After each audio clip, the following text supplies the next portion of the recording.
প্রত্যেকদিন সকালে বাড়ির বউদের একটাই চিন্তা থাকে যে আজকে কি রান্না করব। যা তা শুধু রান্না করে রাখলেই তো হবে না, খাবারটা যেন আপনাদের ভাইয়ার পছন্দ হয় এমন কিছুই রান্না করে রাখতে হবে আমার। হ্যালো এভরিওয়ান, আসসালামু আলাইকুম। সবাইকে কেমন আছেন সবাই? আশা করছি অনেক ভালো আছেন। সকাল সকাল আপনাদের সাথে কথা বলতে বলতে ফ্রিজ থেকে পোল্ট্রি মুরগির মাংস বের করে ভিজিয়ে নিলাম। আর আমি আদা রসুনের খোসা ছিলে পরিষ্কার করে তারপরে ডিপ ফ্রিজে ফ্রোজেন করে রেখে দিই, যাতে যখন তখন ফ্রিজ থেকে বের করে মশলা বানিয়ে নেওয়া যায়। আর আজকে আমার বাটা মশলা শেষ হয়ে গেছে, তাই ফ্রিজ থেকে আদা রসুন বের করে ভালো মতো ধুয়ে নিলাম। আর আপনাদের ভাইয়া আমাকে বলছিল দাও আমি মশলাগুলো বানিয়ে দিচ্ছি তোমাকে। আর আপনাদের ভাইয়া যখন অবসর সময় বাসায় বসে থাকে তখন আমাকে চেষ্টা করে টুকটাক কাজে হেল্প করার। আর আমি এখন এমন একটা সময়ের মধ্যে দিয়ে যাচ্ছি, এই সময়টাতে আমার পরিবারের হেল্প আমার অনেক বেশি প্রয়োজন। আর শুধু আমার না, আমার মনে হয় প্রেগনেন্সির এই জার্নিটাতে প্রত্যেকটা মেয়েদেরই তারা হাজবেন্ড সহ পুরো পরিবারেরই মানসিক সাপোর্টের অনেক বেশি প্রয়োজন হয়। আর আমি এই দিক দিয়ে অনেক ভাগ্যবতী একটা নারী, কারণ আমি আমার এই প্রেগনেন্সি জার্নির এই কঠিন সময়টাতে আমার হাজবেন্ড সহ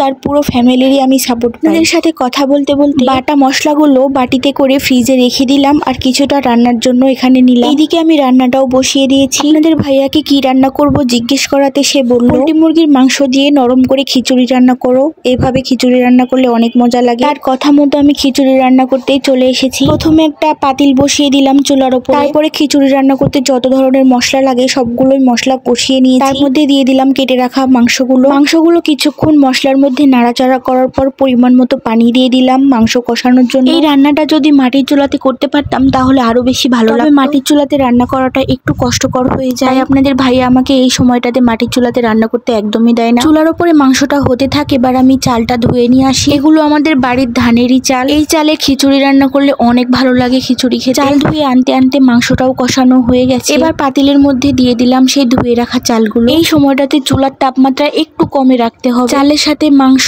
মশলা ভালোভাবে নাড়াচাড়া দিয়ে মিশিয়ে নিতে হবে। বেশ অনেকক্ষণ ধরেই মশলার সাথে চালগুলো আমি নাড়াচাড়া করছি। মাশাআল্লাহ, এখনই কি সুন্দর কালার এসেছে। চালগুলো পাতিলে লেগে লেগে আসছিল, তাই আমি পরিমাণ মতো পানি দিয়ে দিলাম। পাতিল ভরে আমি পানি দিব, কারণ আজকের খিচুড়িটা একটু নরম করে আমি রান্না করব। আর নরম নরম খিচুড়ি খেতেই ভালো লাগে, আর আপনাদের ভাইয়া নরম খিচুড়ি বেশি পছন্দ করে। আগে তো রান্নার রও জানতাম না, তবে এখন আস্তে আস্তে সবই শিখে গিয়েছি। কিছুক্ষণ পর আমার খিচুড়িটা প্রায় হয়েই আসে। মাশাআল্লাহ, খিচুড়িটা দেখতে এত লোভনীয় হয়েছে। আপনাদের ভাইয়া তো রান্না করা দেখে বাহিরে এসে বলে আমার বউয়ের হাতের রান্নার ঘ্রাণ তো চারিদিকে একদম ছড়িয়ে পড়েছে। আর অল্প কিছুক্ষণ এইভাবে ঢাকা দিয়ে রেখে দিই, একটু পরে ঢাকনাটা তুলে দেখি রান্নাটা হয়ে গেছে। আপনাদের ভাইয়া তো আর অপেক্ষা করতে পারছে না, তার নাকি খিচুড়ির ঘ্রাণেই খিদে পেয়ে গেছে, তাই ঝটপট আমি আপনাদের ভাইয়াকে খাবারটা বেড়ে দিচ্ছিলাম। আর খিচুড়ি গরম গরমই খেতে বেশি ভালো লাগে। আপনাদের ভাইয়া খাবারটা খেয়ে তো বলছিল বরাবরই তোমার হাতের রান্না অনেক মজার হয়, আর আজকের রান্নাটাও অনেক মজার হয়েছে। কষ্ট করে রান্না করে আনার পর যখন প্রিয় মানুষের মুখে এই কথাটা শুনি তখন আর কোনো কষ্ট